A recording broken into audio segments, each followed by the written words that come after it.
You know that feeling you get when you look at a really, really old house? You just can't help but wonder about all the stories hidden inside its walls. Well, today we're going to dive deep into a poem that does exactly that. We're unpacking Kamala Das's incredible poem, Blood. It's this powerful story about family, memory, and an old ancestral home that's slowly falling apart. And our guide on this journey is the amazing Kamala Das. She was a total force in Indian literature, writing in both Malayalam and English. She was known for being incredibly honest and fearless, especially when writing about what it was like to be a woman. Blood is a perfect taste of her really personal and beautiful style. So let's get into it. So the poem kicks off with these lines, and they're spoken by the poet's great-grandmother. Right from the start, we meet the main character. And it's not a person. It's this house.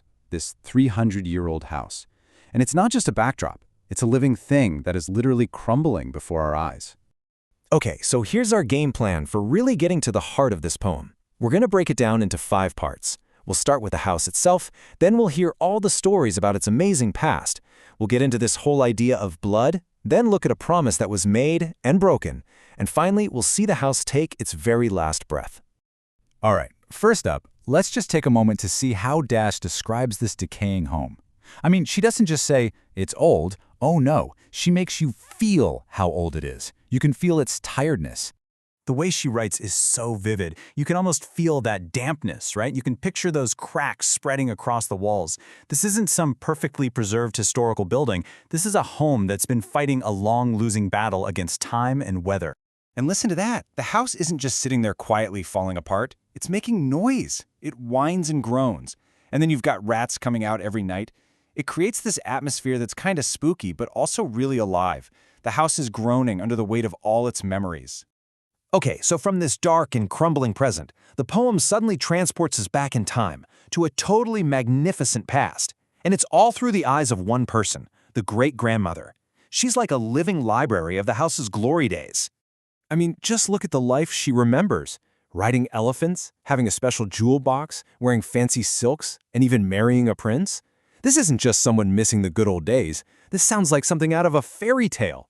And when you compare that to the whining windows and rats, wow, the contrast is just heartbreaking. And here's the thing. This is where it gets really personal. For the great-grandmother, this house isn't just a bunch of bricks. It holds her entire life, her identity, everything she was. So watching it fall apart is like watching a piece of herself die. It's a deep, real pain. This brings us to the poem's title, and its most important idea, blood.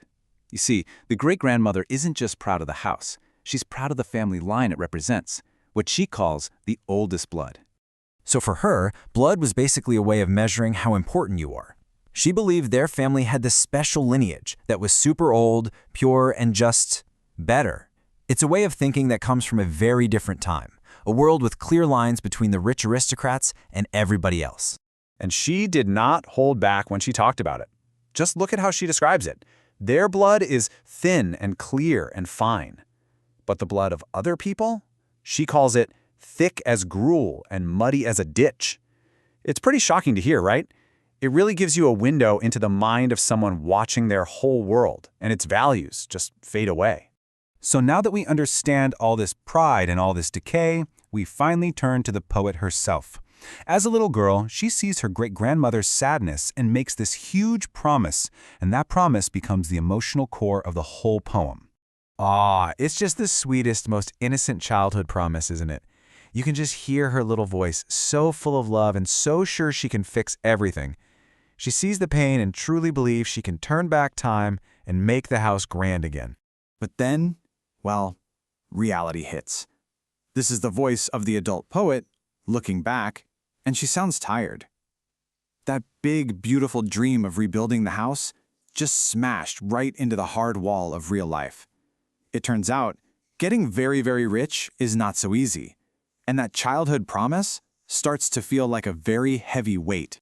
And all of this leads us to the poem's absolutely stunning ending.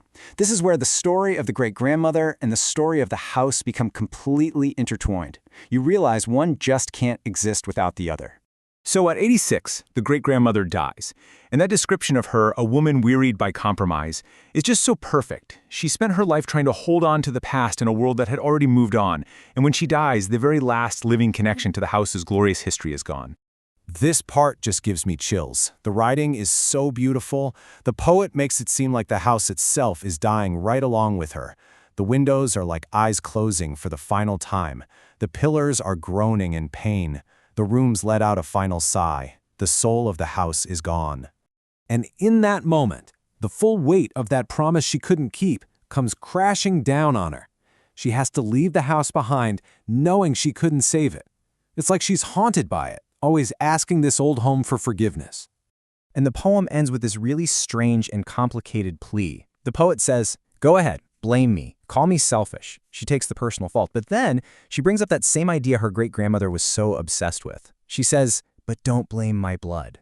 It's so ironic. It's like even though she couldn't uphold the legacy, she still clings to the idea that her heritage, her blood, is special. So in the end, Kamala Das's blood leaves us with this huge question. This poem is such a beautiful, sad look at how much our family history can pull on us, and how impossible it can be to keep the past alive. It makes you think, what do we carry from our own families? What do we have to let go of? And what's the real cost of carrying all that weight?